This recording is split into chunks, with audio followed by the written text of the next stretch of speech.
and there was a kingdom of Rwanda. These were the two territories, the two polities that were there. And because of confusion in Rwanda, one of the prince, one of the heir to the throne was cheated. He ran to Songora and was pursued by the one who cheated him, and then there was a very bad war. Okay. Songora kingdom was literally destroyed, and Songora kingdom also counter-attacked, and Rwanda kingdom was almost overthrown, was almost destroyed. Now, to cut the story short, they created Mpororo, okay, as a buffer state, so that the two should never fight. Okay. Yes. So the Songora kingdom was under a lady, was under queen. The other one, of course, was a king, and they created Mpororo. But they got married. The king and the queen. And the queen, they got married and they produced children. Now, their children are the ones who inherited Mpororo kingdom. And later on, they subdivided it amongst the children. I'm waiting for the part of the celebration of Uganda. Yes, among the children, they subdivided it. So you had Ruvumbura, you had Ndorwa, you had Kabare, Chiga, you had the Igara, then you had the this place where Kajara. I think that's the present day in Tongam. Yes. Now, but the reason why they created Mpororo was that Uganda and Rwanda, that is, Busongora and Rwanda should never again go to war. Yes? That was our grandparents, our forefathers. The very day we made a mistake and an attack came from Ugandan soil led by Rwigema, people died in millions. So you see, do you see the knowledge? Yes. You see the wisdom of our forefathers? Yes. That we are one. You become brothers, you become sisters. You are from the same womb. You should never fight. And we fought then, and it was hell. Dead bodies floated on Lake Victoria. You remember very well? Yes. Now, today I've just been reading Nabusai press release, where President Museveni has had a conference with the other heads of states, Angola, Rwanda, and the Democratic Republic of the Congo, to resolve the outstanding issues between them. If you have been following those summits. In other words, what shouldn't happen is a war between Uganda and Rwanda on any issue.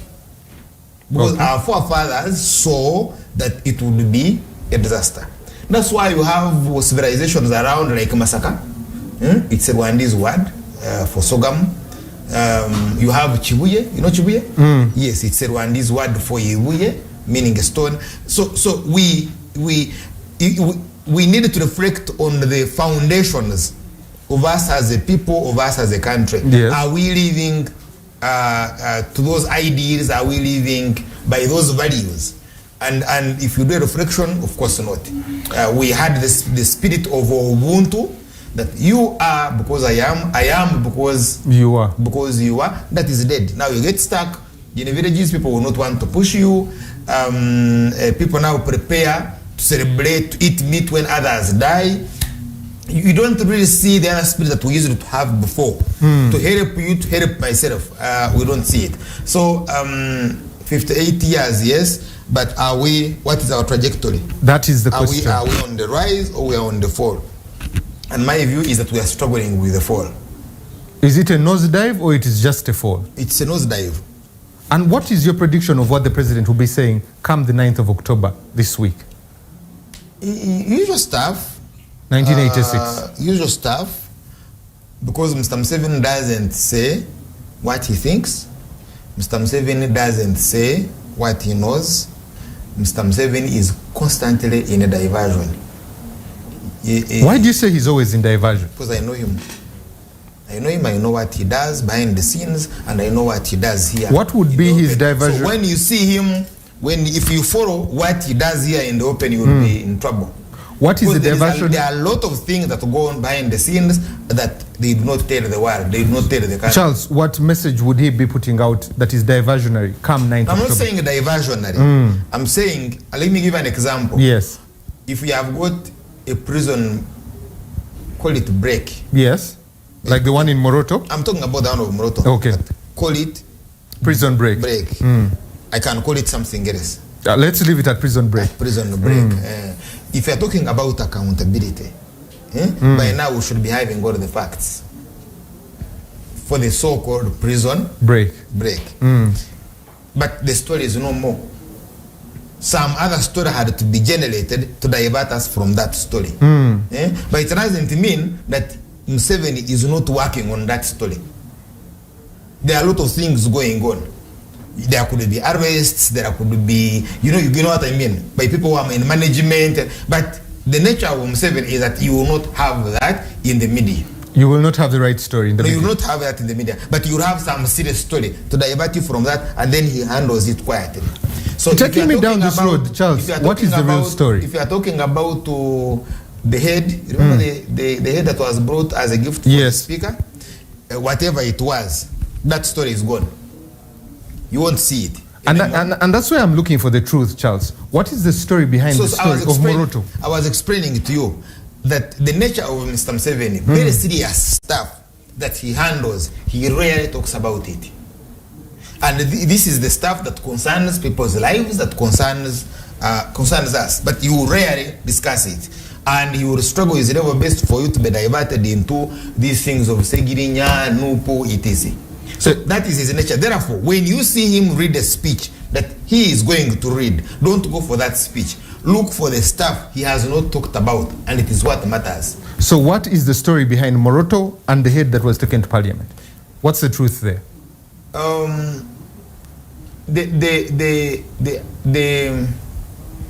Let them show you any picture of any prisoner recaptured. They say 19 have been killed. That's bad news. So I wouldn't say show us the ones who have been killed. The dead. But certainly they have where they come from. Okay. Because if you say I'm on bail. Yes. So I was in the police cell. There is a record. And when I got, I'm in court and there is a court file. Okay. Yes. And that court file has someone called Charles Rwomushana.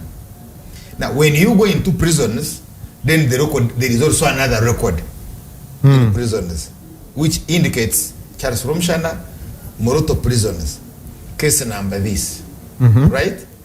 Arrested from this, from this village. Of course, I won't talk about sureties because nobody stood against for you. Offense is this. Normally, most of the offenses we have relate to people. Okay. Yes, relate to third parties. Maybe you stole someone's goat, maybe you injured somebody, whatever it is. Even if it was cattle rustling, if one wanted to put it that way. So you cannot have prisoners in a vacuum. So let them tell us, Charles Rwomushana, prisoner number this, CID, whatever case it is, court number this, because it doesn't mean that prisoners you have in Moroto prisoners are offenders in Moroto. You know, they could be people, they could be prisoners who are convicted, not on remand, who are convicted and then transferred them because they keep on transferring them. So the other day you saw Rukutana in Mbarara, but you could have slept in Nakasongora.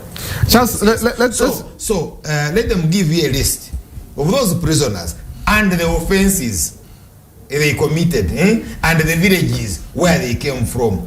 The category of those that escaped, the category of those they have rearrested, and the category of those that they have killed. And then you see whether these prisoners relate to your ordinary day-to-day Ugandans. You were saying something behind there if they are ordinary Ugandans, but I want to switch the fight over to... Yes, because there is you. Anytime which shows the village I come from. Anytime you can be a prisoner. Yes. You have an identity card. The identity card has a photo. Okay. They made it, but of course by then they need to give us these photos. Do you know why? So that we participate in their rearrest. That's true. So in other words, giving us the photos is not bad in itself. But even giving us of the photos of those who were killed is part of accountability. So that their relatives know these ones escaped and they were killed, which is okay. But let's have the photos of those who escaped. Let us have their the SRB in relating to the crimes they committed. Only that.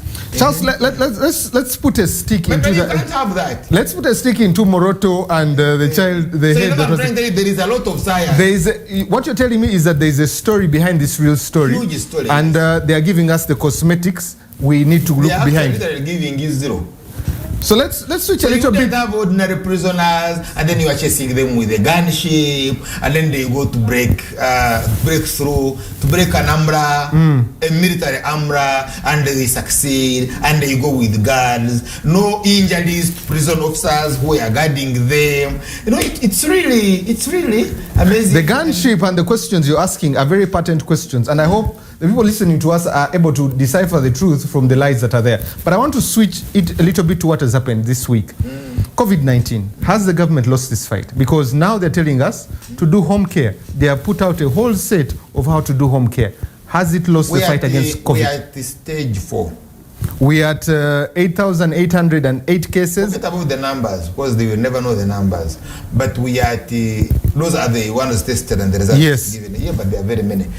We are at level 4.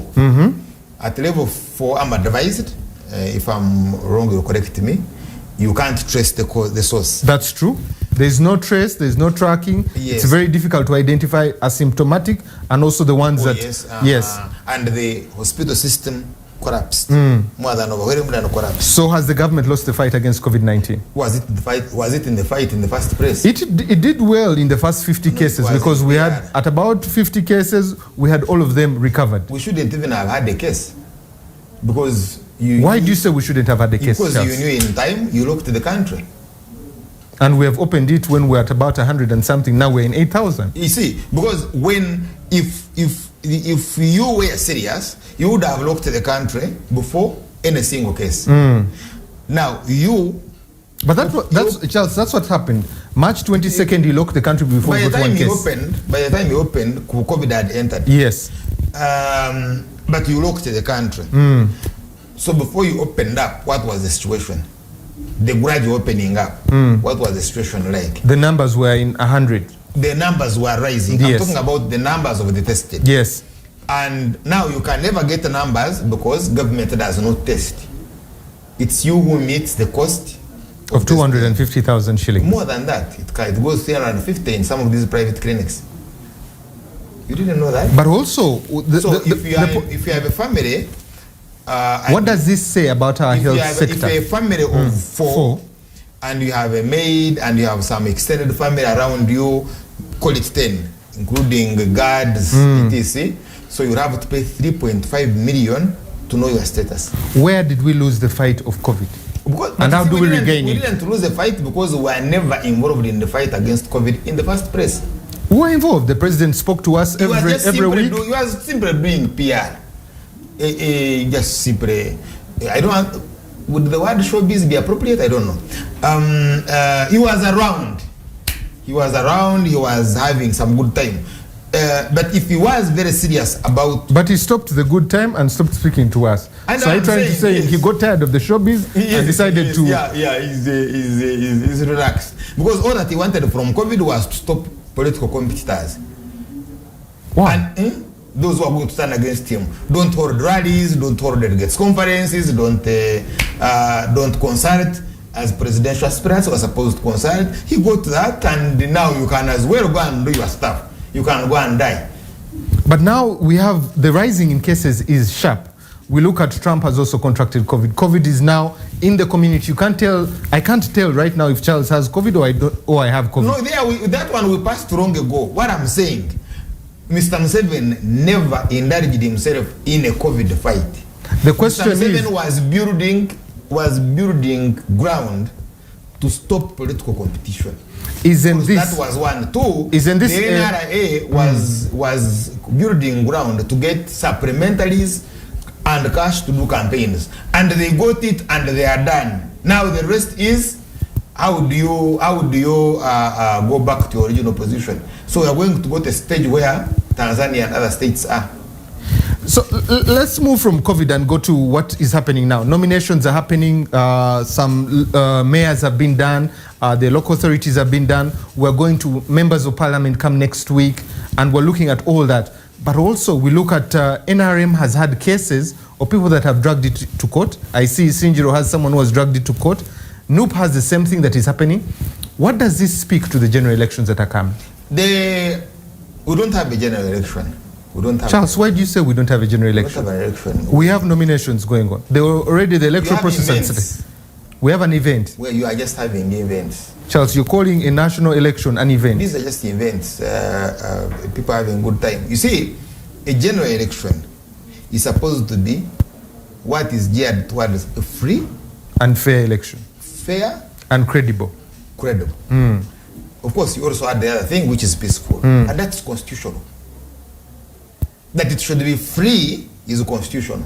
That it should be fair is constitutional.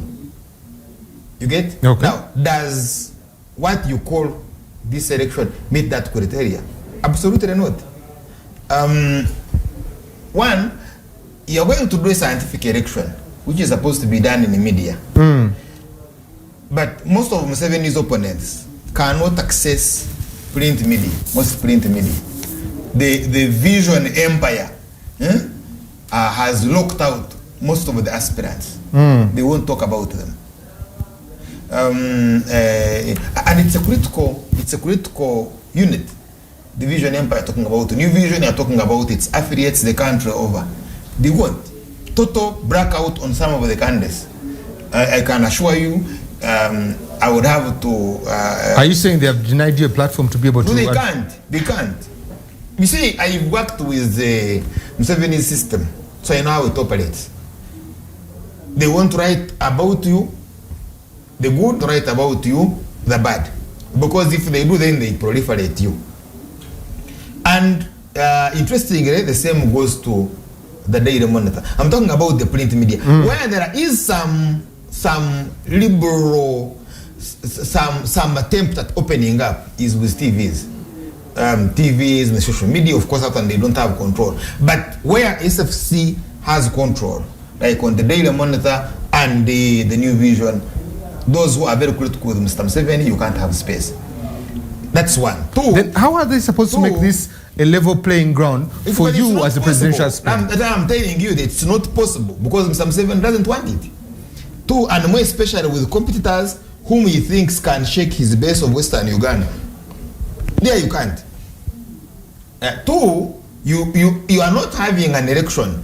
The media I'm talking about would be leading the debate on issues, right? Okay. You know, because you see, initially it was the Besigye Museveni race was always about crowds, rallies, crowds. Who has had bigger crowds? Mr. Museveni stopped that. Now, for them to have crowds, they used to use music. So eventually, it was a race between musicians. Museveni, Kusasra, Chameleon, etc. Besigye, Chaburani, and this young man who used to sing, talk about Barabara, Besigye na Ingia. Yes, yes. So it would be musicians. It would eventually be a contest between musicians in pulling those kind of crowds. Now, with COVID, Mr. Museveni did not want to risk a musician and crowds. Because certainly, in most of these villages, if you have a dog that knows how to dance well, it can pull a crowd. You know, this go to racing, yes, which takes place in Mnyonyo. You know how the crowd is it pulls. Yeah, just to go and kill a dog in town, just to raise a dog. You have crowds, so you can easily. But Charles, you disregard Honorable Kyagulanyi and NUP, and now you seem to be alluding that he's in the race of this competition. I'm talking about, but that's not a race. Pulling crowds is not a race. It is not a race for a free, fair election. You say election. You said the president pulled Chameleon, and it was a competition between the musicians. That was not a credible election. A credible election is supposed to be on alternative issues. Not alternative candidates. Not alternative, because you see, the candidate is critical in as far as the candidate relates to an issue. Okay. Yes, because the issue is from the candidate or the issue is from the political organization. So what is your platform? What do you stand for? What are the values? What are the issues that you are saying? So the voting is therefore not on the individual. The voting is supposed to be on the alternative. In terms of health, this is the agenda here. In terms of education, this is the agenda. In terms of land, this is the agenda. Because various segments of society, various stratas of society have got issues that relate with, that they have issues they relate with. Like you have the Uganda question, you have the Northern question, you have reconciliation because we have been at war. What is your foreign policy? So that's why the debate ought to be. Now, the moment you have that debate, then you have an election, right? Yeah. But where you have that's why you see members of parliament are not now these days voted for what they will do in the parliament, the job they are supposed to do. Why are they voted in They are parliament? voted for because they are welfare officers. Yes, society looks at them as welfare officers. Do you buy for us? Do you attend our parties? Because the electoral commission has not done civic education. So you can't have a credible election. You can't have a fair election where the electoral commission is not doing civic education. I'll give an example. I'm mobilizing signatures for nomination. And I'm required For the presidency. For the president, yes. You are required to provide the telephone number of the one who is seconding your nomination, because the law says 100 signatures in 2/3 of Uganda's districts. Yes. 100 signatures in a district in 2/3 of Uganda's districts. So you're supposed the name, the telephone number, the NIN number, then the other details which are on the NIN number, and then the signature. So if a person doesn't have a telephone number, that person does not nominate you, second your nomination. But for a person to give you a NIN number and to give you a telephone number, when that person has no civic education, he thinks you want to arrest him. You know how people can be very conscious in this about, yes, about their data. Their data. Many people wouldn't want to give their numbers. So they would easily give you their numbers if there was civic education. Why? Because it is their civic obligation. Charles, why are you participating in this event? Then how would you know? Because you are running for the presidency of this country. How would you know? You are running for the presidency. Yes, you have declared here. Why are you participating? Yes. How would you know? And what issue are you standing on? How would you know that it is this message if I was not there? So do you see my use? Yes. Do you see that by walking in the journey, you now get to know? But you are diving in the same mud and tangling it and calling it mud. How would you know that it is mud when you don't see that mud on me? So that's one of the objectives. Go in and go in with society, so that society sees what we've been analyzing for them in these analysis rooms with TVs, that on ground, because many think it is theory. So now we are there. So you've asked the pertinent question. What issue are you standing on? Yes, I have values I have advocated for. Okay. One of them is discipline. We raised it the other time. I believe in a very disciplined society. One, conscious discipline. But if you can't have conscious discipline, then mechanical discipline. And it seems you were pushing for the mechanical discipline. Absolutely. Because the conscious one, you say we are not yet there. Yes. Then you want to do both. We'll do mechanical and we'll also do conscious discipline. The majority of Ugandans can easily pick. As long as what is done in their best interest. The moment they understand it, they would pick. But we must have discipline. Won't you break the population with your mechanical methods? But yeah, I mean, for the sake of these young children, for the sake of our great-grandchildren, we need to break their backs. So you're not looking at this generation, you're looking at the generations that come after. Yes, that a kid can walk from Buganda Road Primary School and come to Bakule, and you, the parent, you are not worried because they are walkways. So I find you with a border riding on a walkway, you regret the day you came from your mother's stomach. Let me first put a stick into the presidential, because we're going to discuss the candidates later on. But I want to look at the mayoral race. It has 11 candidates. All of them are running. Lukwago is there. Latif just jumped out and went back to Kawempe. What is your view of the mayor of this city? Do we need a mayor in Kampala? What we have is an authority. Okay. So if you are talking about the devolution of power, first and foremost, what is a city?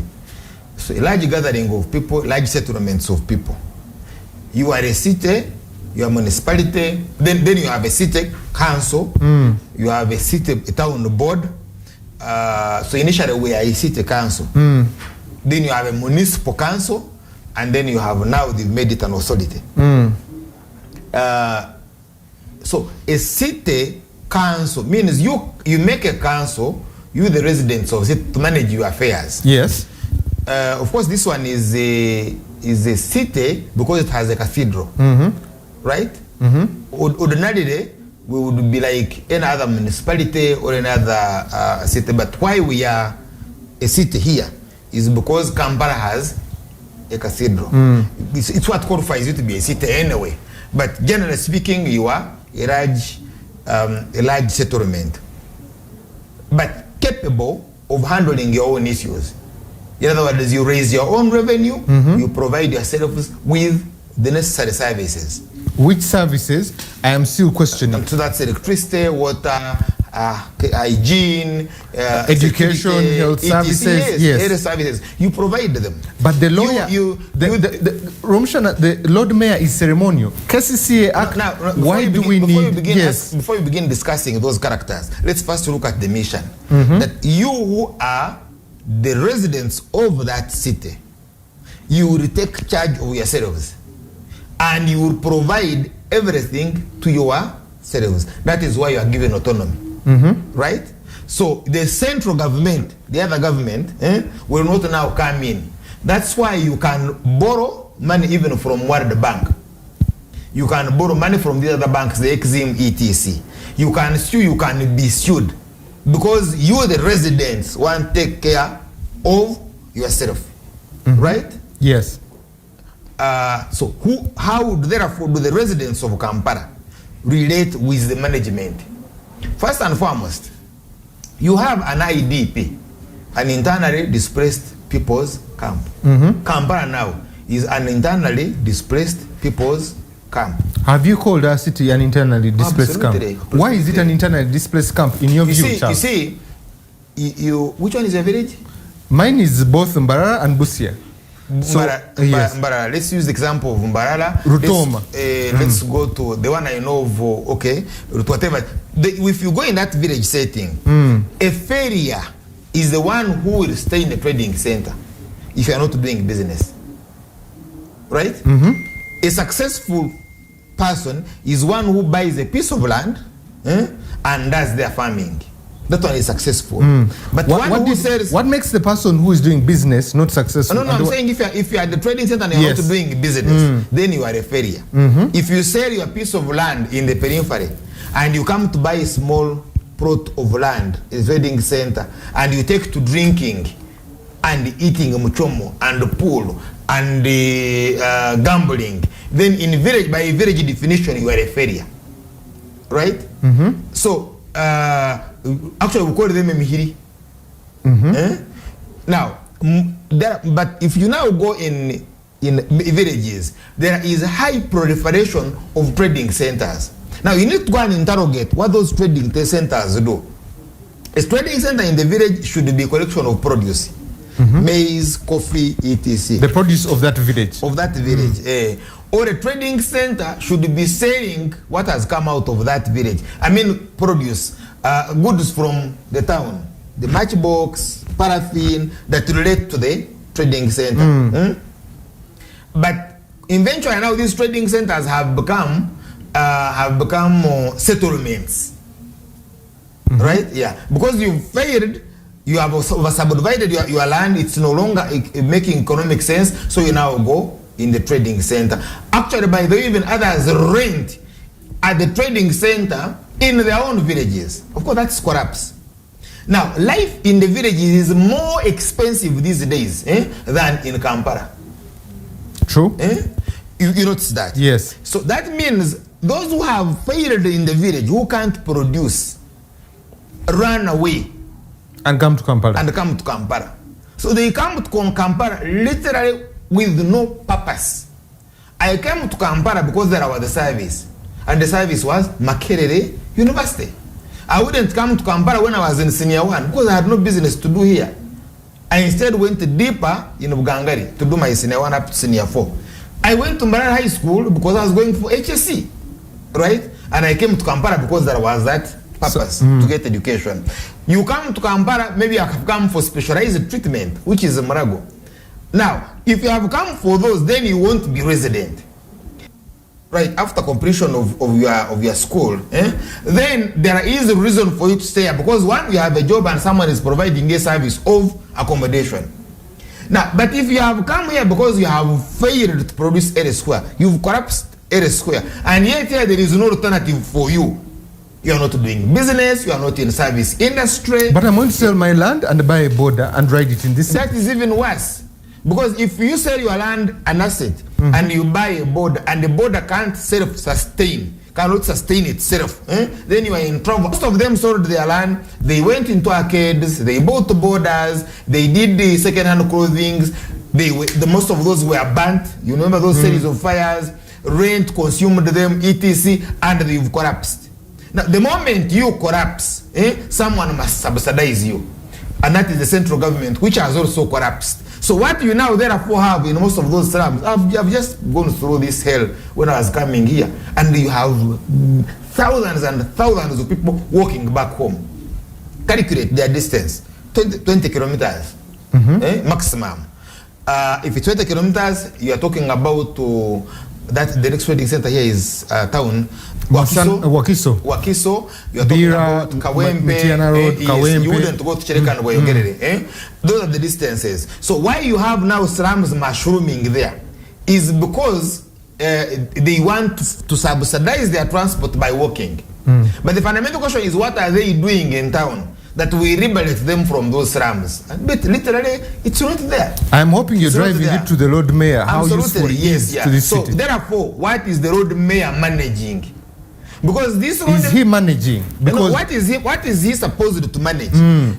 Ordinarily, if you are an autonomous group, you are supposed to be collecting your own revenue, and then managing your budget, right?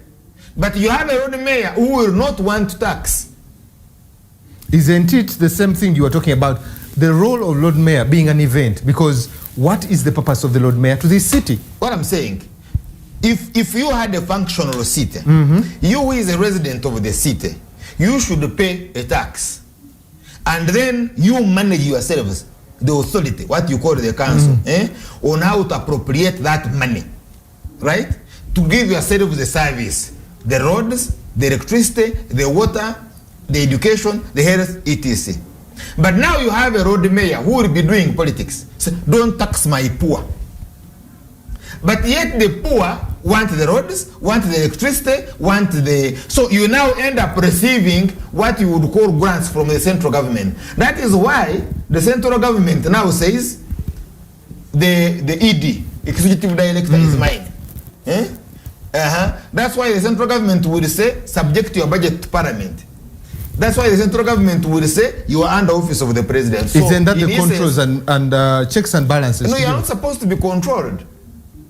Because they're supposed to be autonomous. The purpose of an authority is that you should be under that board. I'll give an example. Uganda Revenue Authority, which you may probably know very well. It's an authority. Now, because it's an authority, it has got its board, right? And then a commissioner general, who is responsible to the board. The duty of the minister is residual. It's at the policy level. Because you're autonomous. That is the same case with the authority of the city, that it is there that you manage your own affairs. In other words, you should regulate your own revenue, you should manage your own revenue to give yourself services. So we cannot give ourselves the quality of services that does not match with our own revenue. Now the contradiction here is that you end up with a road mayor who is a populist. You need to manage the transport system in the city. So you must have good parks, you must have well-run systems, but at the same time, you don't want to impose a fee on these taxis. You will want to collect the garbage that we generate every other second, but at the same time, you must not impose a fee on the residents, right? So the role of the road mayor, as it were, is to advocate that you don't pay the tax, but at the same time, to advocate that you should get a service. Charles, you say so many things about the city, about the country, but I also want to ask you, are Ugandans in captivity, and how do they free themselves? They are instinctive. I want to think they are dead. Hey, we went to captivity. You have pushed us to death. How do we free ourselves as Ugandans if you talk about captivity? Because you have to raise consciousness. You have to, because you must deal with truth. You see, the life between you and your kid is real. You see, you have a responsibility for this kid to live. Right? And it's hard stuff. It's not a joke. So if you're talking about education, the quality of that education should be like this kid in the next 20 years should be able to compete with this rough world, in this rough world. Right? But the problem we have is that we don't care. It's like wafada. You've heard of that word? Yes. You know, and I like where you have you heard of that? And I like what you have said, because even when we discussed the gentleman who burnt himself and the one who also attempted to do it, and you were saying it right, Ugandans have gotten to a place. How do we get them to resurrect, to take back their country? Bechai means they hate themselves. They don't like themselves. Hate is a very strong word. No, but you can't say I don't like myself, because you are now describing. You know, the Luganda word is synonymous in liking and hate. So let's use the lighter word of not liking. Why should we use the right one? Because we have not yet gotten to that place. By the time you kill yourself, you have hated yourself. The situation has pushed you that corner. No, you are now justifying the hate. Let's find out. So Charles, the reason why they do that is free? Collapse. That there is collapse. Because we operate in a system. So when there is government expenditure, there is government taxation. The two must balance. You see, your income is consumption plus saving, or your income is consumption plus investment, right? But this income sometimes relates to government expenditure. True, right? Because the government will come for your pocket. It will spend. So when it spends, you get an income. Yes. Now, when you get this income, you will consume. So when you consume, then you are generating demand, which of course will determine the supply. Those who want to produce, those who want to sell, they will be following this demand, because now you have a desire which is backed up by capacity to pay for that desire. Now, the moment government releases money and someone steals it, then you have interfered with the process, with the system. Let's come back to the Ugandan, Charles. How do we free Ugandans, or how do Ugandans free themselves from this captivity or death that you're talking about? The Ugandans, because dead bodies can't rescue themselves. Let's say we're in ICU, not yet dead. No. I don't want to think that we are there. Then who are you going to govern? We are struggling for the children. We are struggling for the children. Those ones who burn themselves, they have kids and they leave them. So those are the children you're trying to save? Yeah. That those who are still sober, those who are conscious, your focus now is on the future of these kids. Yes, the likes of the civil wars who put up those institutions of Makerere University, those who started churches like these ones, they were not looking at themselves, they were looking at us. Of course, I'm not sure that they were sure we would be this messy. Those who left this hospital, called Mengo. Yes, Mengo Hospital. Mengo Hospital, how many years? How many have we built since? So, we who inherited that, what have we done? And by the way, you check, most of them were even foreign, Europeans. They did it, but for us, with our degrees, and what have we done? We are even failing to sustain this. So you begin therefore with consciousness, development of consciousness. But unfortunately, you reach a stage where it's extremely very difficult to recover. In other words, you go in those villages and someone will tell you, we can't do much, it's too late, give me my money and I go and buy, I drink beer, I will give you the vote. It's not that they do not know the import of the vote, but that they have resigned themselves. And you now end up with management of this set. Now, let's scan through it. Makawempe, Segirinya. Rubaga here, where you come from? We have Katorugwama. Those are enough. Kasibante. Katorugwama. We have the Minister of Lands. Betty Kamia. There is another lady, the young man there, who is the spokesperson of Chagran. Joel Senyonyi. Now look at that one. So but there's also Kabaziguruka, there's Ruhindi in Nakawa, that side. Now you put them in. Then we have Nsereko, we have Chairman Nyanzi, Cedric Babu Kampala. Put all those in a room. Then we also have this side of Wakiso. We have Ameria Chambade, we also have Segona. So those are there. Now put all that collection in a room. What is wrong with that collection in the room? Put that collection in the room. And then now look at the interests. They are the actors. If you go into a region, the Protestant church, look at the caliber of the leadership in the Protestant church. Look at the caliber of the leadership in the Islamic faith. Look at the caliber of the leadership in the Catholic faith. Look at the caliber of the leadership in the traditional institutions. Look at the caliber of the leadership in the business world. Look at the caliber of the leadership in the investment world. Then relate those with the caliber of the politicians. Don't you say disconnect? But I like what you've said. We have Maogola where Kutesa was. We have Sudir, and these are kingpins in these areas. Forget about being kingpins. I'm talking about those who have invested the money in Kampala. Right? Those who are making money in Kampala, the likes of Madavani, the likes of the Ovamono. Yes. Those who have businesses. The Sudirs. They may not that be, but we even have middle people. Okay. With Vitature. Those who have who are managing businesses in these very difficult times. Then look at those who are managing faith institutions. The churches, the Archbishop of the Anglican Church. Look at all of them, the caliber of leadership. Look at their exposure. Look at what comes out of them. You get? Now relate the entire group. If you put them somewhere in a conference and you related that management with interests, because this management is linked to interests, and you relate it with the product of the politicians that we have this side, you will see a huge disconnect. That these politicians cannot summon these ones. Why can't these politicians summon them? Because they are literally not there. Low caliber. But also the president has done the same thing to the religious leaders you're talking about. No, you see, Mr. Museveni comes from their base. How does... what do you mean by coming from their base? He's been around for a while. So he was with Festo Chivenjeri. And Festo Chivenjeri mentored him. Okay. Right? He was with Ruhindi. I used to see Ruhindi, Bishop Ruhindi, in North Kigezi. And he would admire a trait or two in Ruhindi. That's why probably I can pride myself. I saw, when I was in Makerere University, there are people we learned from. But if you look at this generation of yours, your children now, and they are growing up looking at Segirinya.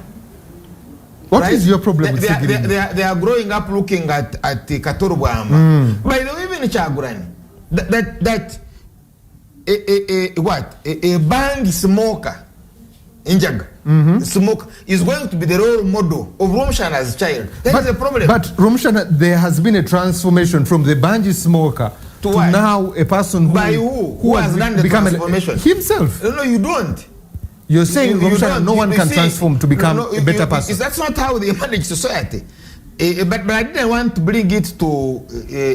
we are trivializing the issue. But it is you is going that direction. You have I brought you a legislator, a banji smoker.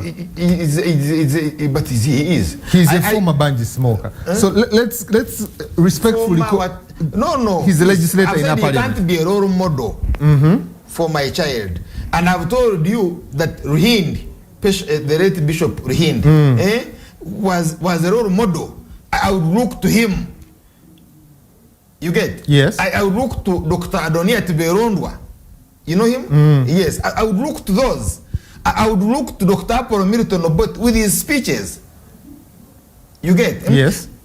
What does your kid, whom does your kid have now? Me, I had Ruhindi. Me, I had Festo Chivenjeri. The children should have their parents. Yeah, but which kind of, but you see, and I'm talking about manager, I'm talking about leaders. So the Musevenis in that generation, they had people to learn from. So are you saying the generation Now, that is coming after us has no one to learn from? Have you had anybody counsel those who are opposed to Museveni from abusing Museveni and mainly his age? But traditionally we don't abuse an elder. But you see, you don't have someone to say, you don't do that. You get?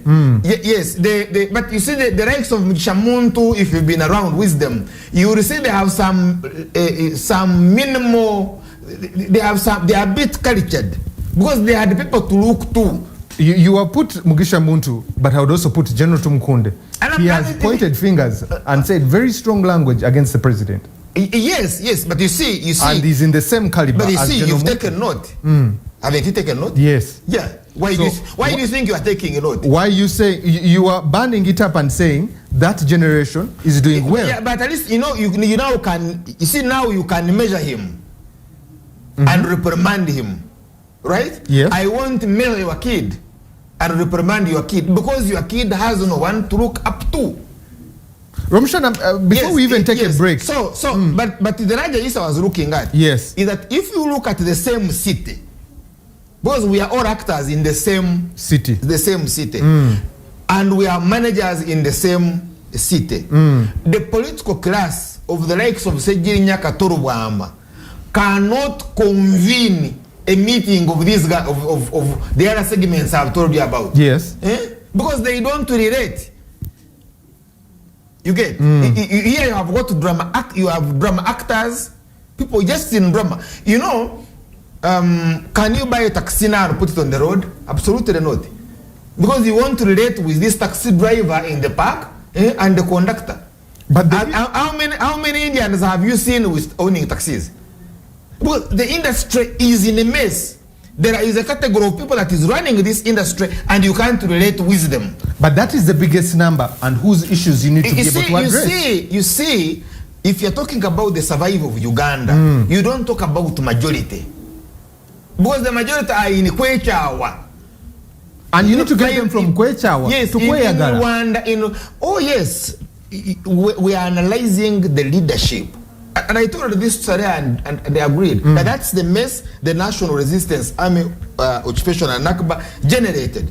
That for you to handle Uganda's politics, to participate in Uganda's politics, you must behave stupid, or at the best be stupid. One, you should be ready to be beaten, you should be ready to be humiliated on the road, and therefore good people don't offer themselves. You see? You should be able to roll in the mud. And you have got very good professors, good doctors, good managers who won't come up. I want just a comment on one thing, then we take a break. So therefore, you don't have mayors. Do we need them? No, I mean, yeah, absolutely. What are they going to do? About self-governance. I have looked at the Act of KCCA. The Lord Mayor's role are just to show up in council, to be ceremonial, to have guests, both local and foreign, and appreciate them. That is it. He does not oversee the budget. He does not oversee... Yeah, because he doesn't collect taxes. You see, if you were to have an autonomous council or authority as it's supposed to be in a devolution, but I was in the CA, now let me remind you again, and I was involved in the process of devolution of power, that we are giving you management of your own city. If you gave this city the likes of the Sejirinyas, it would collapse in a day. So does this mean it is the same for the cities that were pronounced a few months ago? That one was politics. That one was politics. You can't make in Tungamo a municipality. Do you know Mbarara? You might know Mbarara. Yes. You've been to Vision Empire? Yes. You should know how it smells? The drainage system. Does it smell? It does. Does it therefore qualify to be a city? Charles, I want to... You were a municipality and you couldn't manage your own refuse? And now I shouldn't you are even say becoming it in Nyankori. And no, don't say it. Yes. So if you can't manage your own refuse, why should you be given a stay? But of course, already they were seated because they have got to Haru. They have a cathedral. Yes. They were seated already anyway. But you what is there? It's only one street. High Street. It's only one street. But even then, you can't manage it. But it has a bypass on the other side that gets you all the way. No, I'm not talking about running out from the press. Because the purpose of the bypass is to say, Kuyan Hanuko Tarabayo. But the only two active areas is the Vision Empire, where guests would sleep, yes, and then the bus park. Of course, that bus park is a mess. Let's leave that. But even where you have your guests, tourists, it stinks. Charles, let's take a commercial break. And when we come back from this commercial break, we want to be asking questions. Why are we importing 50 metric tons of rice? And why are we paying someone 16 billion shillings to be able to do that? What is the story behind this story? We want to find the truth after this commercial break. Still with Charles Rwomushana. The truth, the lies, and politics. Informative, educative, and analytical. Getting to the real issues that affect an ordinary individual in areas of leadership, governance, social, and economy. The truth, the lies, and politics.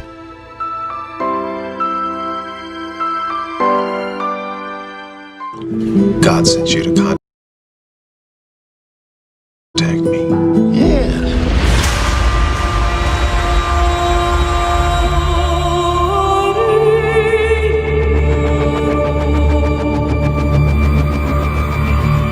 Are you here for cross country? Yes, sir. I had one girl show up and she's got asthma. Oh, you mean Hannah Scott. Do you enjoy running? It's really the only thing I'm good at. You need to do your fighting in prayer. We're gonna get you out of here. Let's go, let's go! 1, 2, 3!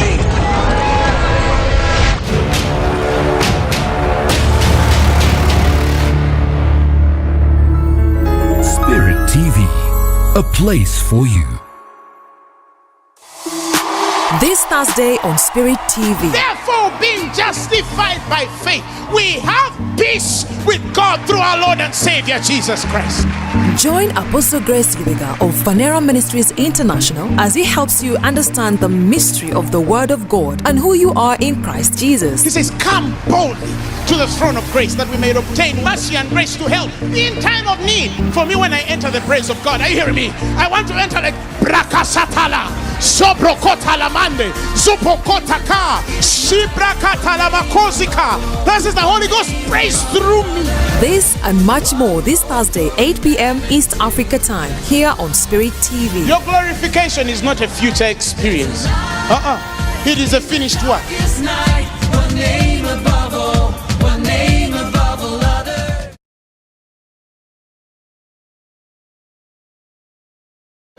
When the praises go up, the blessings come down. Groove to music that speaks to the heart and ministers to your soul. A choice selection of the best Afrobeat, R&B, Zouk, hip-hop, reggae, dancehall, Caribbean, praise and worship. All on Spirit TV. A place for you. Spirit TV, a place for you. The truth, the lies, and politics. Informative, educative, and analytical. Getting to the real issues that affect an ordinary individual in areas of leadership, governance, social, and economy. The truth, the lies, and politics.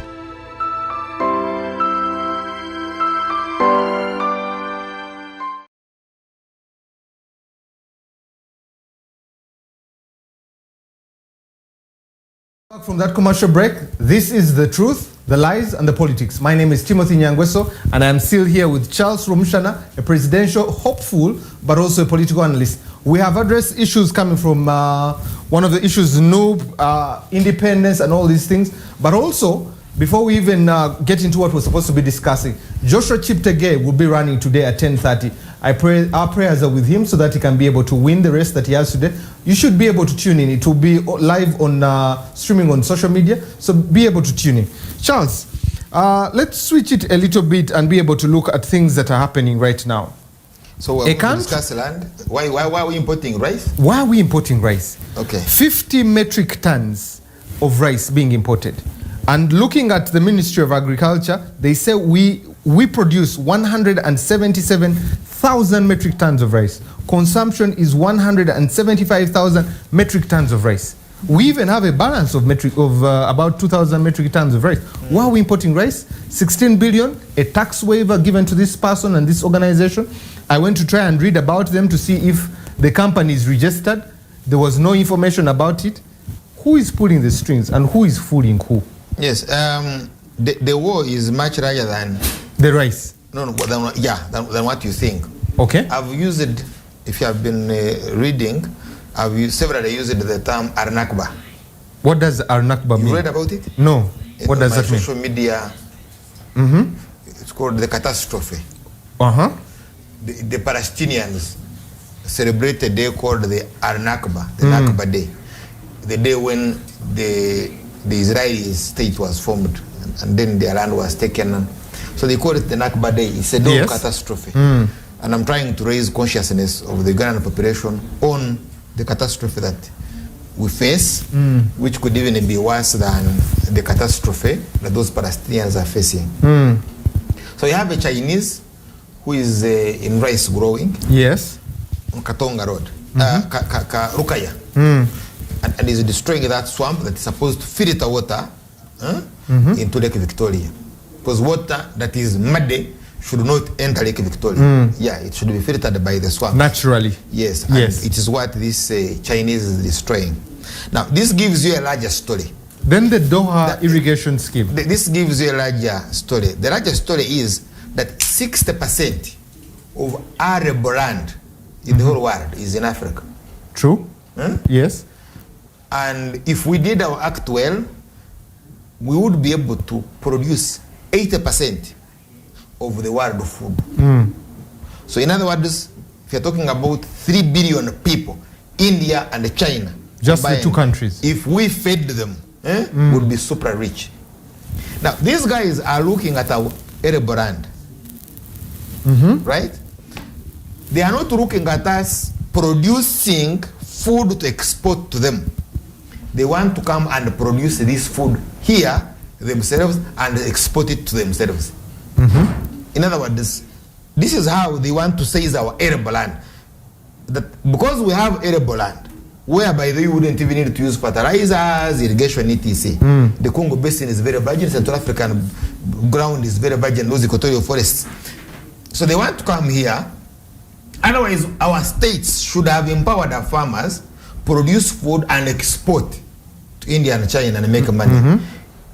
But instead, our states have become agents of India and Chinese mafia, right? And instead, they are here to produce food for themselves and export to their countries. But two things would happen.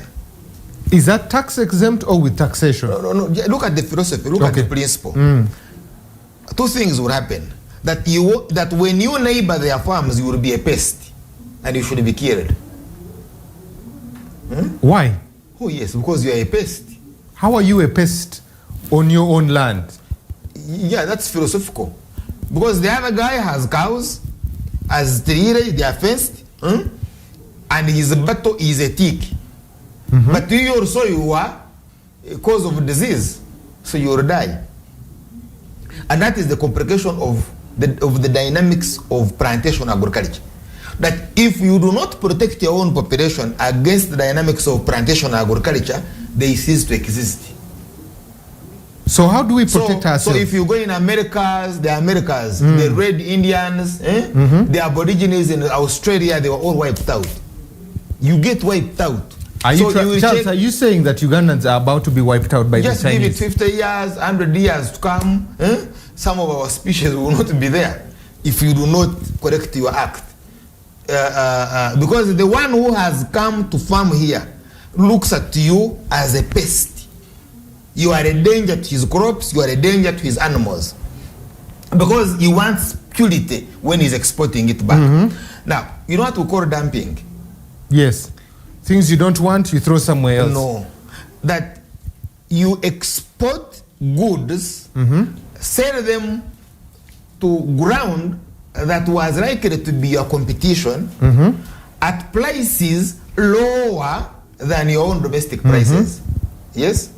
So if rice in India is 100 shillings, they will export it here into Uganda at 20 shillings and make a loss of 80 shillings. But they will maximize the economies of scale to make sure they're selling large quantities. I'm not talking about dumping as a place. So if you didn't take economics, maybe you will not understand it. But now you understand it. That a kilo of rice in India is 1,000 shillings. With transport, with all everything, he sells it to you here in Uganda at 100 shillings.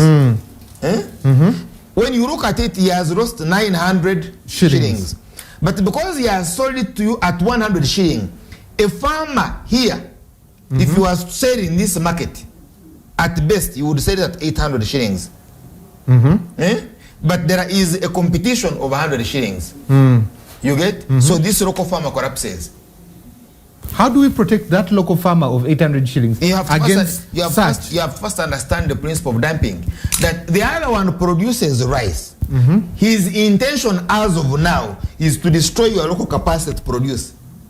So he will sell rice here cheaply, more cheaply than your own local prices, to destroy your local capacity. So they've done it with clothing, they are doing it now with rice, they could even do it with milk. Are you trying to say, Charles, are you saying these 50 metric tons of rice being brought in that have a tax waiver is being dumped here to kill the market of our local rice? Because at the end of the day, the local farmer who is producing in Chivimba, in Rukunjiri, we have got upland rice, etc. Those will eventually collapse. Why is the government not protecting the locals? He's an agent of the imperial forces, of neo-imperialism. What is the imperial force benefiting from this dumping? Because it kills local capacity to outcompete them. You see, they are doing two things. One is that they give you seeds which cannot regenerate. The word is not to regenerate. I don't know which word we can use. You know, our great-grandparents would retain seeds. Okay. And our seeds went through generations, right? Now it's no longer possible. Is it because it's genetically modified? Yes, they designed it that way. So you can no longer keep seeds that you use today and plant them in the next season. You must go to the same producer of these seeds to buy afresh. So they will be controlling our seeds. Right? That's one. Two, they are destroying our capacity because you see, this is also knowledge based. Not everybody can do rice. You must have that idea, you must have the knowledge of planting rice, etc. But if it is not economic viable, then you collapse. And you will establish that rice from India is even cheaper than rice from here. One, better quality and even cheaper. And the health hazards to it? You know, those ones you will discuss them later because they are interested in your land. But let's look at simple economics. They've dumped here, you have allowed them to dump. Therefore, your local capacity is destroyed. Of course, our local capacity is still expensive because it is not efficient. But you are not improving its efficiency. You are instead subjecting it to the competition of dumping. And it collapses. So that's one. So we destroy the seeds are destroyed. Two, because we are now dealing with the GMOs. Now, when you destroy these seeds, then you're also destroying the polluters. And you also destroying the soil itself. Yeah, let's even look at the polluters. The polluters. Who are the polluters? The insects. Those that are involved in the pollination. Yes. The polluters. The insects mainly. Because their DNA also changes. So you'll find that a bee can no longer pull the scent or be pulled by the scent of our original seed. Because if you bring in the original seed, its flower we will not be able to pull the bee because now the genetics of this bee has changed. Now, our intelligence agency, therefore, should have been looking at this. That these seeds you are introducing, are they capable of changing the DNA of our natural polluters, the insects, etc.? Now, then you know, with the rice goes schemes. I was studying the dynamics of the rice in Kurungu, Gangara, and Wambara, that area of ours, where we had rice schemes like in Chivimba. You would have a school, right? You would have a clinic, we have a hospital system, health system within the scheme. Because with rice you have birds, more especially migratory birds. And so you find those communities pulling children out of school, deploying them in the gardens to chase birds. Yes. So, and two problems. One, they are out of school. Two, diseases like malaria, because they are constantly in the bushes prone to mosquitoes. So there are things you need to think through. And then you have the competition of this dumping. Charles, I like the economics, I like where we're going, but the concern that is there is really the dumping. And I want to go further. Who benefits from this dumping? Minus the Imperial, who is benefiting from it? Yeah, the one who first benefits from it is the agent. The agent. But you see, you have a state that is incapable of securing their people. That Museveni has no capacity to chase that Chinese at Rukai. Is the Chinese holding the president or this government at ransom? And what are they holding the government at ransom? Because one, they loaned you. You see this Entebbe Express? Yes. A very useless road. It's very expensive. I'm not very sure it was appropriate at this time. But can you pay? Can you pay for these dams? We don't have capacity. So we borrowed a lot of money. Literally, in the long run, they would own us. So they give you conditions. And you find you are already hostages. Two, most of our actors in the state, more especially the deep state, are agents of Chinese in procurement of land here. So they've procured land for them. And they can no longer control them because in the first place, they are commission agents. They are in the deep state, they control this state, and they are commission agents. Isn't it justifiable, like we've been talking, Abechai? Are then these the reasons why Abechai? But let's leave that. No, the other one is corrupt and unconsciously. You see, you can't fight them when you hate them. Because you need to understand them. And when you understand them, you'll be able to appreciate that they are doing what they don't know. Therefore, you forgive them. I like the forgiveness part. Let's get to the supplementary budget. 3.4 trillion. Legally, we have used already 1.2, that is 3% of that money. The Minister of Finance, Planning and Development, Honorable Bahati, 2.06 trillion shillings is what he's asking for. And he's saying it's for critical areas. What are these critical areas? Yes, you don't have to in this season. Yes, I've told you, if you follow what Mr. Museveni says, if you follow what you see Mr. Museveni do around, you will never appreciate who Museveni is. That's why we're asking you, Charles, to help us understand what... So there are a lot of things going on behind the scenes that the population does not see, and they're extremely very expensive. More special areas to do with security. Yes. But we already have a classified budget of 1.1 trillion, yes, which we don't know where it goes, and which you will have to explain to us. No, we don't even need to go into it, but just to know that the threats we have are so serious. Okay. Extremely very serious. You see, the other day I told you that the New Vision ran a headline of a rebel camp in Mpigi. I don't even think when Museveni had issues with Obote, he had the capacity to have a rebel camp in Mpigi. Is it true that we have a rebel camp in Mpigi? Yes. You said New Vision ran it. That even SFC, that the army raided the rebel camp. These are not my words. Yes, and therefore the state mouthpiece admits there was a rebel campaign in Mpigi.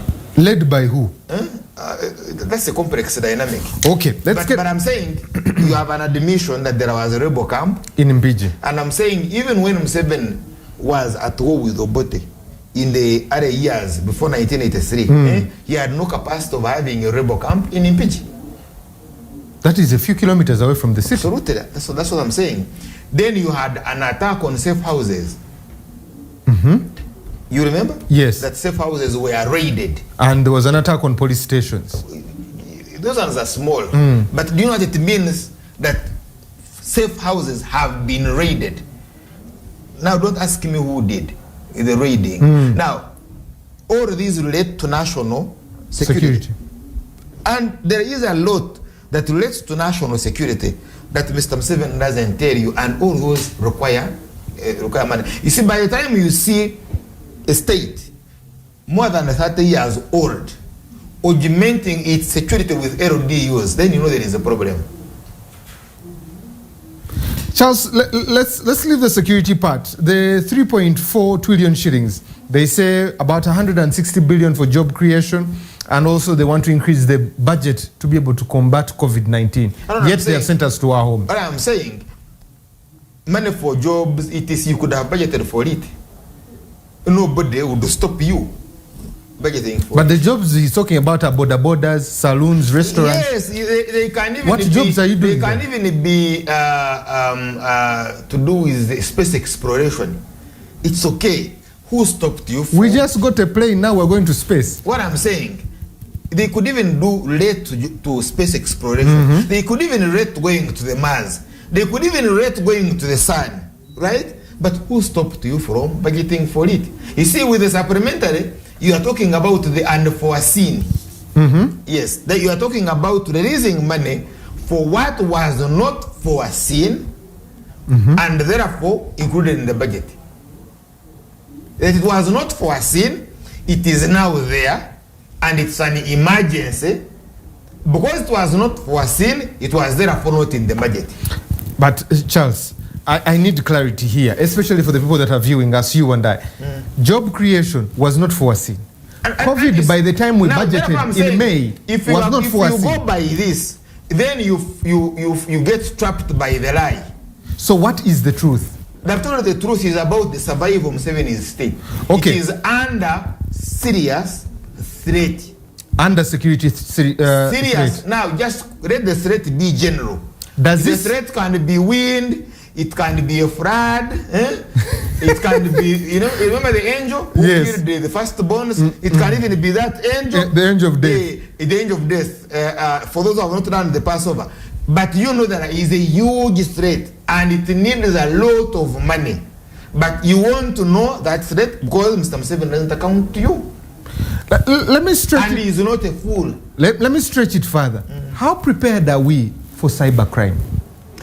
Because MTN, Airtel, Stanbic Bank, Bank of Africa, all of them this week cannot tell us the truth on what really happened. But you want to believe how much money have been awarded to this guy by this bank, by certain bank here? Which man? Is it Ham or something? Ham, Diamond Trust. How much? I am not privy to that information. No, but I mean, there's a court case. 250 billion? Something close to that. Over the bill, yes. So you want to say that in the Ugandan economy, you will have a businessman in the Ugandan economy doing business and he is losing 200 and something billions from his accounts and he doesn't notice it instant. Ocean knows how much money does he have there? Where you can't feel a loss of 250 billion, and even where the bank can't notice that it is getting 250 billion shillings fraudulently or unfairly or stealing. In other words, it means your transactions are too heavy. Too heavy doing what? Too heavy to realize the 250 billion. Doing what? That he said, hey, by the way, when I went to balance my things, 250 billion shillings. It looks like pocket change to be able to lose it. What do you do? So Charles, I'm talking about the dynamics of this economy. When you see this economy, border economy, all the taxis, these border stages, they don't even have where to put their refuse. This is small market selling gonja. This is the economy you have. You one single actor, and you don't know. You realize late after a couple of months. Oh, my total 50 billion. And then you have even to go to court. Me, if it was 5 million or 2-3 million, I would know it instant. Because I constantly have to check whether my balance. But it's like, of course, like I also on my MTN account, these mobile accounts, there is some little man like 20,000. I may even not easily notice. So I'm also like, but for him it is 250 billion. Jesus Christ. So these are terminals where money, clandestine money, is passed through. They are hoarders. You remember? Have you heard about people like Ezra? Yes. Do you still hear about them? No. So you create names where you pass money laundering or some other operations. Is it the same incident that has happened with this cybercrime that has happened to MTN, Airtel, Stanbic, and Bank of Africa? Of that how have many said billions? The money hasn't been stipulated, but they say it has caused the system to shut down. Yeah, but you see, it's not possible. Because with mobile money, you don't deal with money. You deal with numbers. What they call fraud is not cash. It's a number. It's a message. Isn't that what they're playing with? Because if I send you a message as Charles, and so I send for you that I've sent you 1 million shillings. Let's look at the dynamics. Yes. For you, if you are an agent of mobile money and your fraud is 10 million, you take 10 million in the bank. Right? Now, the company simply gives you a number. That number they have given you is 10 million. Now, if you send me money, you are not sending me hard cash. You're only sending me a number. Okay. Now, that number allows me to go to their agent to get the money. Can that number be taken away like they are saying? Very good. Now, if you close your eyes and you scan through these agents, there are very few agents where you will go and begin taking 10 million shillings. Just 10 million. So for you to collect $1 billion in Kampala from these agents, you will create a huge crisis. In other words, it's not possible that you won't be known, because in the first place, these agents don't have it. Most of these agents you're talking about have 2 million shillings, 3 million shillings, 5 million shillings.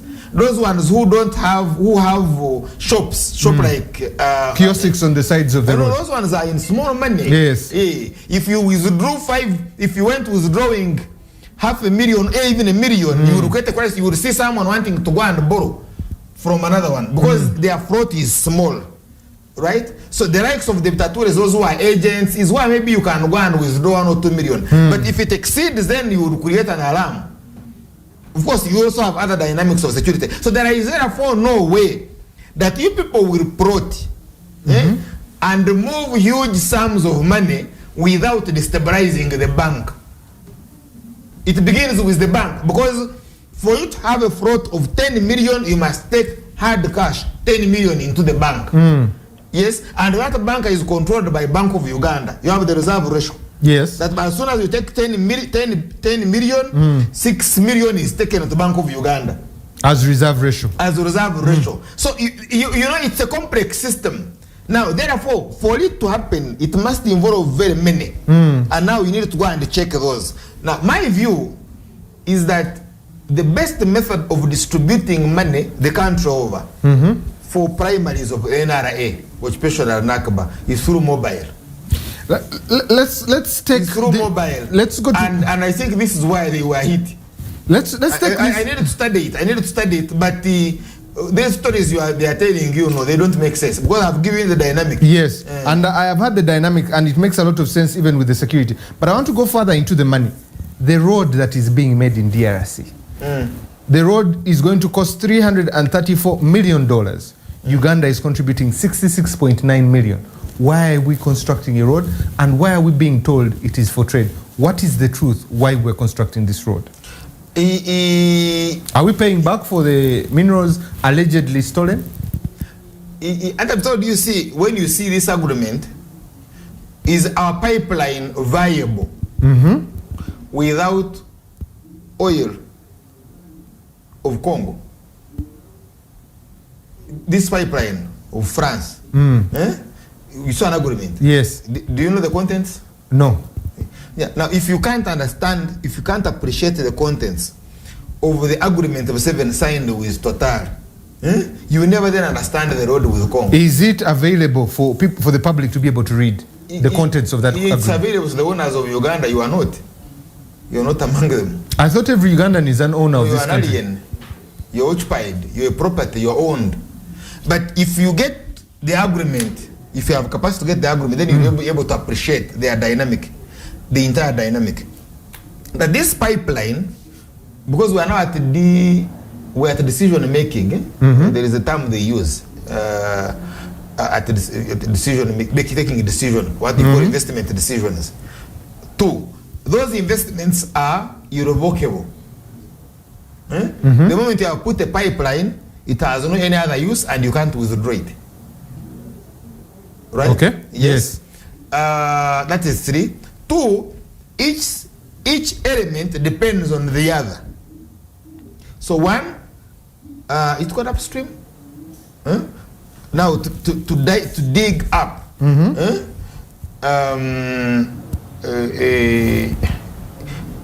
Let's forget about the technical terms.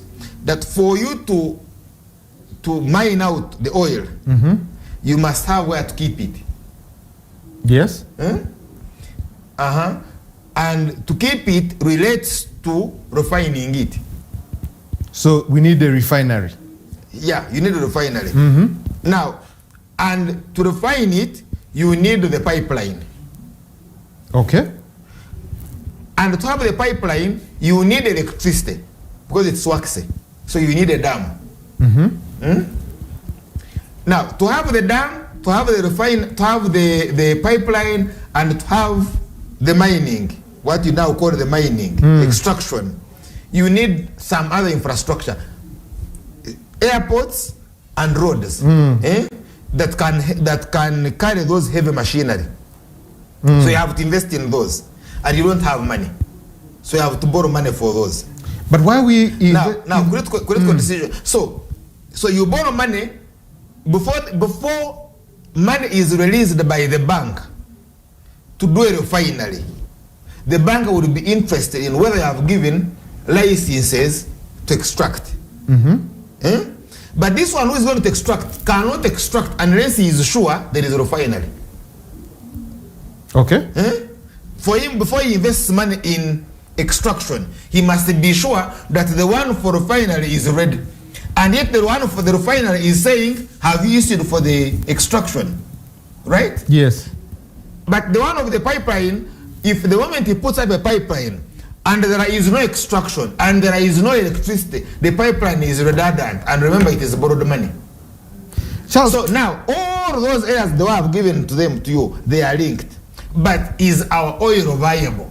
And my answer, no. It's not viable for these investments. Is the oil available? No, is it viable? Whatever is there, is it viable? So you need the oil from Congo. Does it justify these investments? No, you need oil from Congo for this pipeline to be viable. And that's why Total now has both. The wells in Congo and the wells in Uganda. Is this investment still justified to be spent? One need to study it. But the question is, you know what's taking place in Mozambique? You can address it. As soon as they explore the gas, because I think the gas reserves in Mozambique could be the largest gas reserves on Earth. And as soon as Total explored those reserves, a war erupted. And the rebels overran and captured all that ground, the port areas at the sea. So that territory where the oil reserves are is in the hands of the rebels. And government can't throw them out. In other words, all this investment you're talking about relates to security. That the moment you have insecurity in any part or the parts of that ground, then you have no investment. And I'm not surprised, therefore, that Mr. Museveni has had a conference with the president of Rwanda, the president of Angola, and the president of the Democratic Republic of the Congo. I would therefore invite you that pick more interest in the summit that relates to security and the negative forces he was talking about, the rebellion which is in that area, the Kivus, South Sudan, Kagame, if you're talking about Nyangweso, etc., all that confusion is more critical than these roads you're talking about. Because you won't even be able to dig that road in the first place, you won't be able to have the pipeline if you have not solved the security and the political question. Is the conference or the conference that they're having as heads of state? They have just finished. It was, yes. Is the issue just security or the other issues they're addressing? Because if you have been following that summit, it has been relating to the negative forces. Rwanda choosing Uganda, Uganda choosing Rwanda, Angola is the mediator. You have got the Democratic Republic of the Congo saying, please get out of Kivus, don't fight in my territory, etc. So before you even begin thinking about constructing a road in the Kivus, have you solved the question of what you call the negative forces? So my view would be that I invite you to study more on what relates to security in that area before you even relate these investments, because the other one will greatly and adversely impact this. Affect this one from not happening. I want us to turn to the presidential elections, the presidential candidates that are available. And I want to start from 2016. This year, Dr. Besigye announces that he's not coming back. What is your view? FDC is there. But FDC really shows that without him, they can't really make a move. Yeah, did that mean? Come Thursday. That means the message was a mess. Come Thursday this week, Amriat is going to be going up against Waswabirigwa. Yes. Who would be your choice for the president? What I'm saying that if Besigye's dynamic in the FDC was such that after him FDC would collapse, then he was a mess. But also he left a void in the opposition. We can't point and say. That's also not correct. We can't point and say this is the leader of opposition. That's also not correct. It is that Museveni has not succeeded. 2016, has not succeeded. 2016, 2011, 2006, 2011, 2016. All of them were categorized by Museveni against Besigye.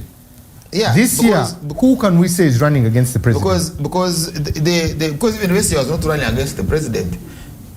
Who was he running against? Museveni generated his own dissent. He generated his own opposition. You see, there is a dissent. There is a population that is opposed to Museveni. Okay.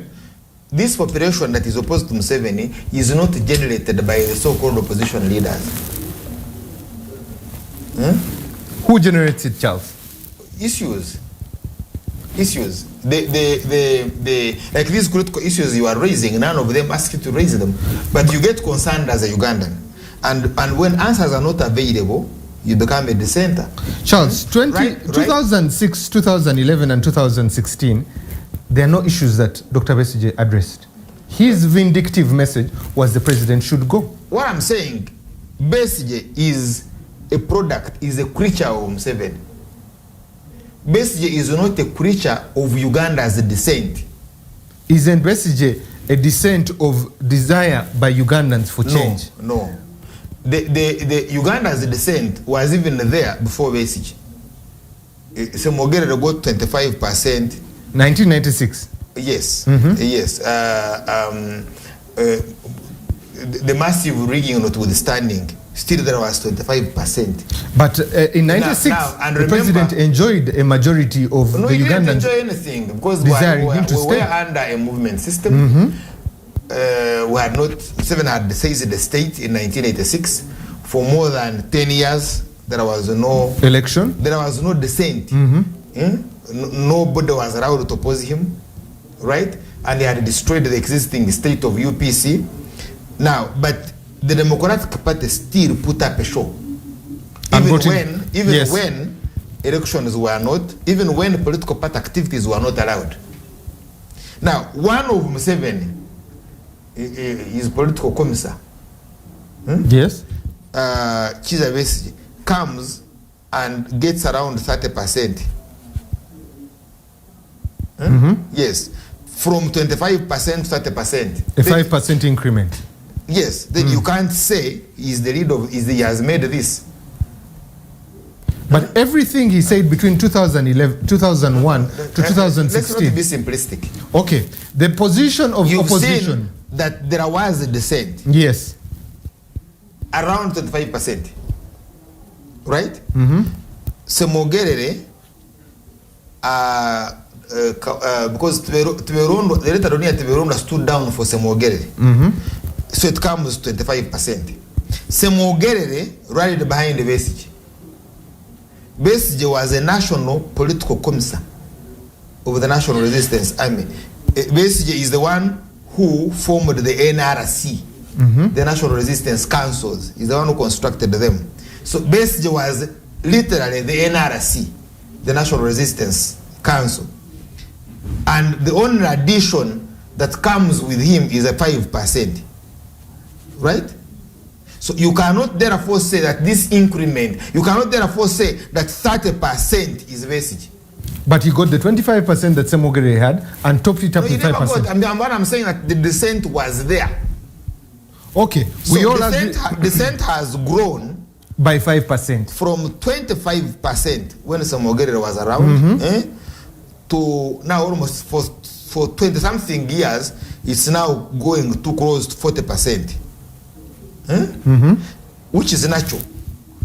But the growth of this dissent is not because of the actors that purport to be opposition leaders. What has caused the dissent to grow to 40%, like you said? Mismanagement of Museveni. Because he has no opposition.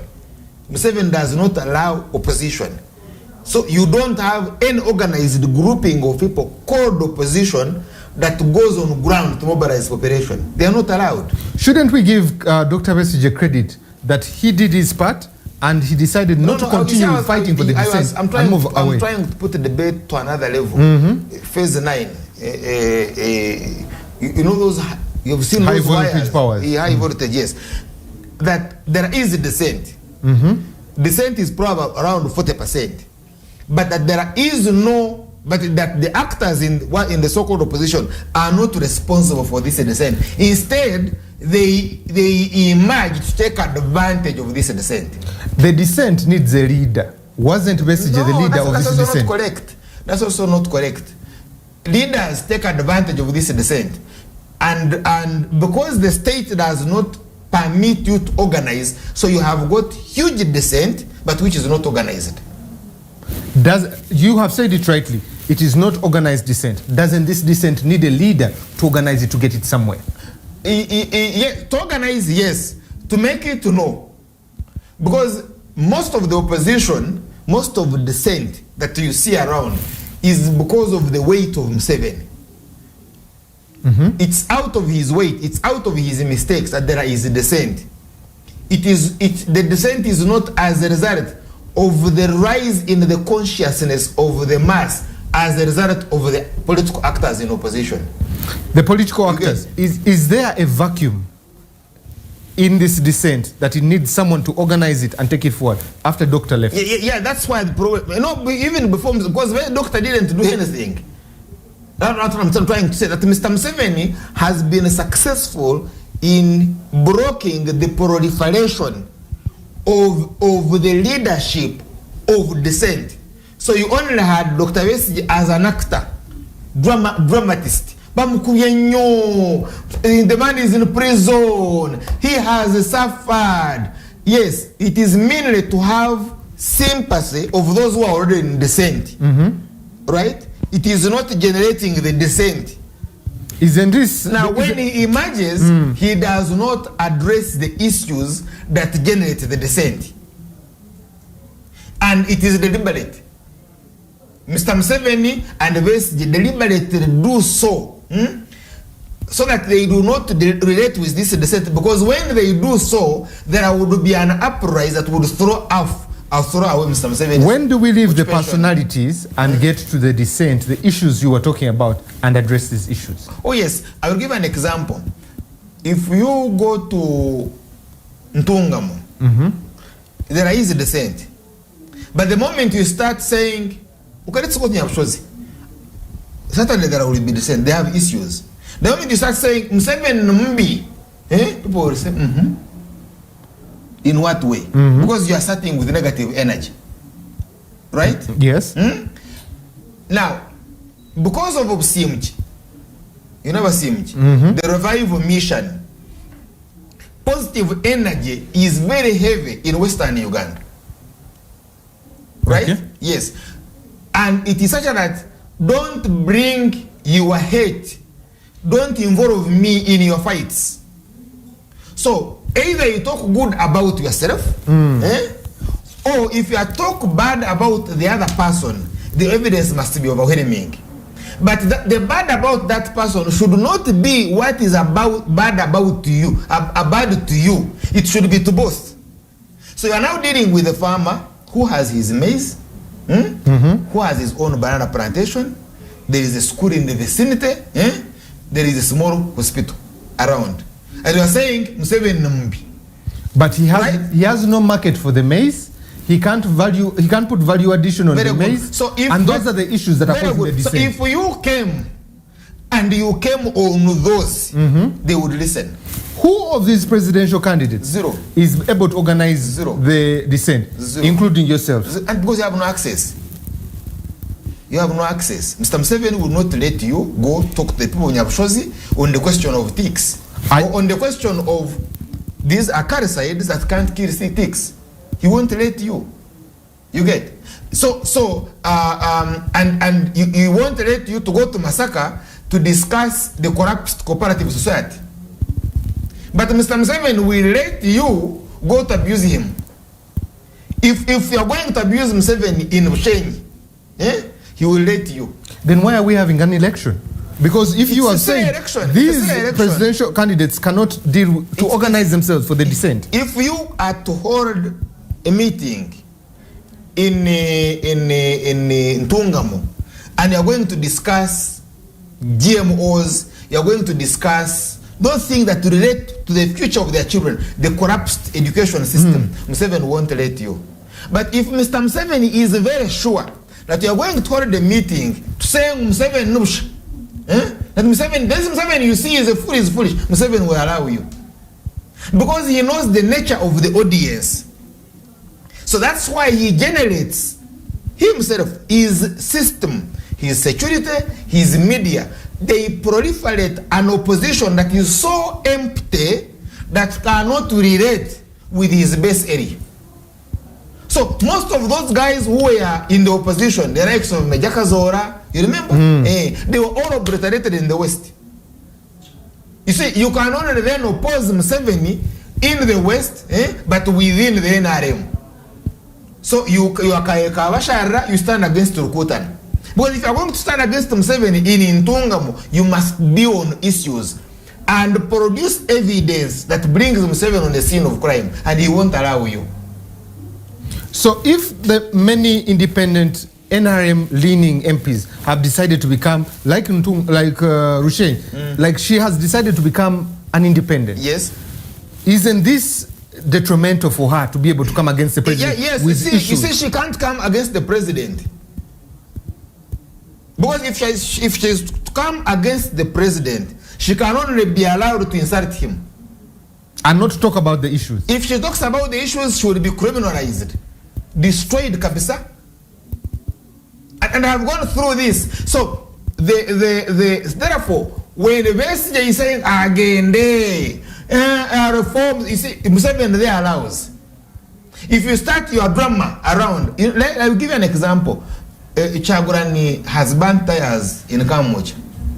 If you go and check, it's a specific portion where they allow burning of what? Of those tires. Right? It's between him, his office, and where the petrol station is. They have never burnt a single tire on the road between Chira Road and this petrol station Mandela's petrol station. Yes, yeah? City Oil. City Oil. You have never seen a tire on that road.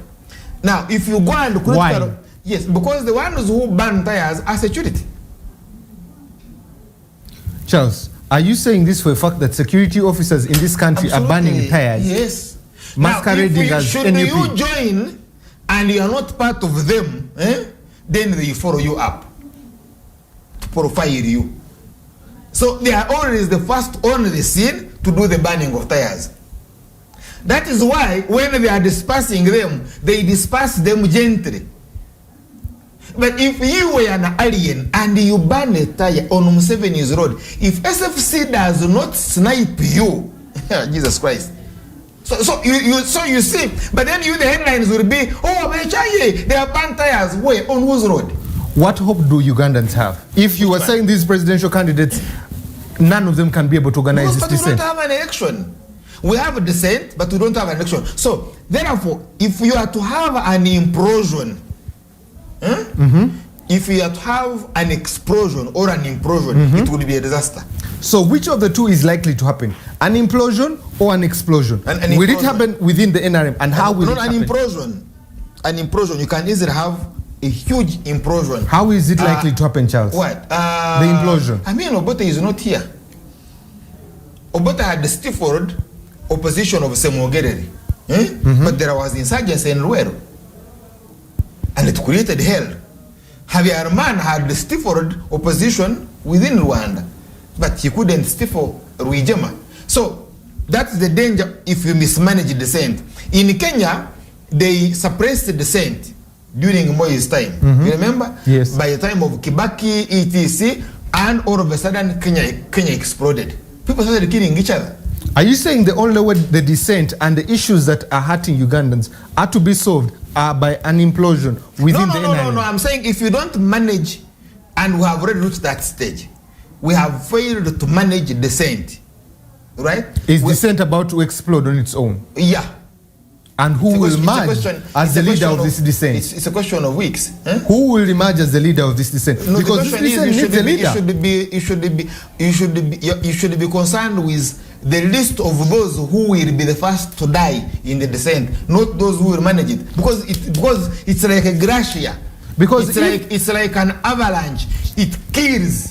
Charles, so, if it gets a leader. Did you stop the burning of Makerere? No. But if this dissent gets a leader, Charles. No, we didn't stop the burning. Yeah. But if this dissent gets a leader, the organization of the dissent will stop the bloodshed in this country.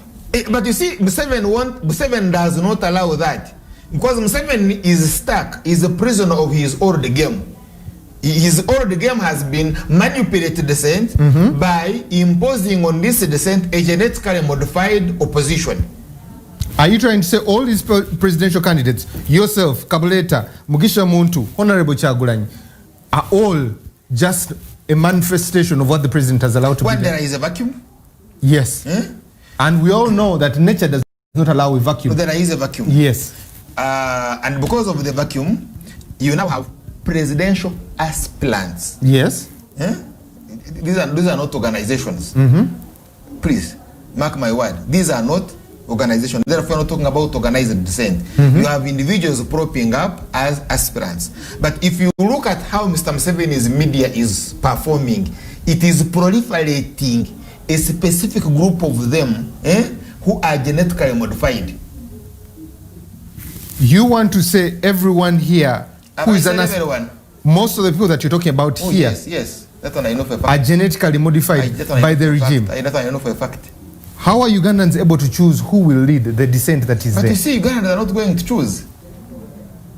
So this is a one election? Yeah, because you see, if you can have the rigging that took place in Ntungamo between Kabashar and Rukutana. Now, if you are a third party and you are studying against one of them, how much rigging will be done on you? This is a very difficult election to have this year. If they are telling you that Sam Kutesa's daughter, she's crying, she's been rigged by Sodo, and if you are now you or a Rwomushana are going to stand against Sodo, how much rigging will they do on you? How do Ugandans enforce that rigging does not happen in 2021? No, you see, we've come through this for more than 2 decades.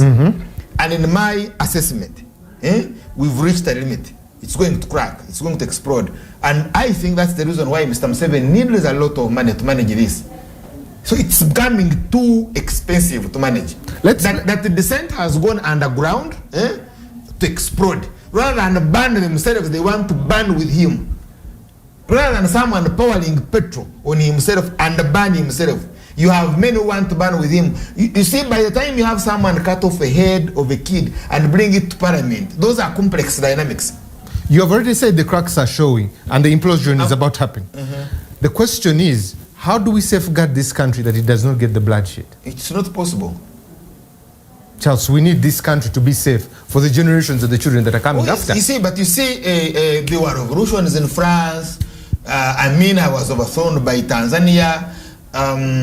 You saw what took place in Sudan.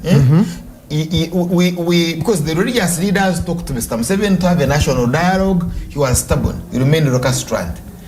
Maybe if you say there is space for a conversation, yes, we can have a conversation as sober people and then begin scratching a ground. And we invite those who are doing underground mobilization. Because there are those who are doing underground mobilization, they have no access to these TVs. They want to do these drama things you see, but they are there. They are in dissent. I don't get what I mean. I get what you mean. Yes, it's not that the managers of dissent are the only ones you see proliferating in the open. No. There are those who are in dissent that if he gets to them, he kills them instant. You get or puts them in prison. Now, you need an environment where all of them would be invited on the table. Those they call negative forces. So yeah, you are a Ugandan. Come and we sit and talk. You get so do we have any leader here who can tell Mr. Museveni in the me? I can, and I've sent him messages. Mr. Museveni, please open up. Let all those who are opposed to you, underground and above ground, come on the table and we talk. We shouldn't go the way of war. Would the president be willing to hand over power, and who would he hand over power? You see, the issue is no longer now handing over power. Because that is the safest way this country is going to have no bloodshed. It's no longer, that's no longer now the issue. That's a small matter. The safety of this country, Charles, is not a small matter. What I'm saying, I'm saying handing over power is not the larger issue. That's a very small matter. Because you can hand over power and it doesn't even stabilize. You get it's a very complex system of handing over power. There is no longer now the person of Mr. Museveni. Yes, because it's also a small matter. If things go bad, you won't even have where to hide here. You get he can't even have the media to talk to because it would all be in frames. In other words, you know what's taking place in India, in Libya? Where the militias are also fighting against the government, and also there's a lot of support from the foreigners. Not for intervention, call it intervention. Turkey came in, France came in. But the reason I am calling it not intervention is because they have vast interests in this country. I'm saying they are in, but the Libyans have no capacity to chase any of them. The Libyans have no capacity to chase Russians, to chase the Turkish, and to chase the Egyptian. Are you saying that's where we're going as a country? We are there. We're almost there. And that's why I put a question to you. It's by the grace of God.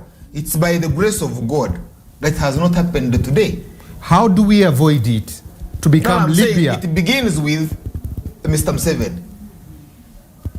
Because he's been invited by the religious leaders, by the elders, the council of elders. It is into a national dialogue. He remained stubborn. You get? And he did not. This conversation can trigger it. You see, in God's ways, God is very gracious, is merciful, and loves us, loves these children. I'm hopeful of two things. One, I'm hopeful of the Passover. Okay. Yeah, you go and read Ezekiel. Ezekiel says, leave sin and you live. Stay in sin and you die. You don't tell a sinner about the sinner dies, you also die. Right? Now, the moment you leave sin and you leave them, it means the Passover is complete. The angel of death won't kill you. So begin with that. Read Ezekiel. So that if it is to come, and it will come, it does not take you. So that you are after it. The second one is that the waters will kill the armies. So Pharaoh, who is very stubborn because he has an army, when he will lose his firstborn, but over and above that, he will deploy the army and the water will kill the army, but he will not die. Then he will listen, he will know that there is the gracious God who loves his people. And will live. Fortunately, that is where we end today. Charles Rwomushana, I hope you have understood the Bible scriptures he has been speaking about. But today, I hope you've been able to tell the truth from the lies and also who is just politicking. Because a lot has been said here, but underneath it, the real story has been said. Till next week, God bless you and have a fabulous week.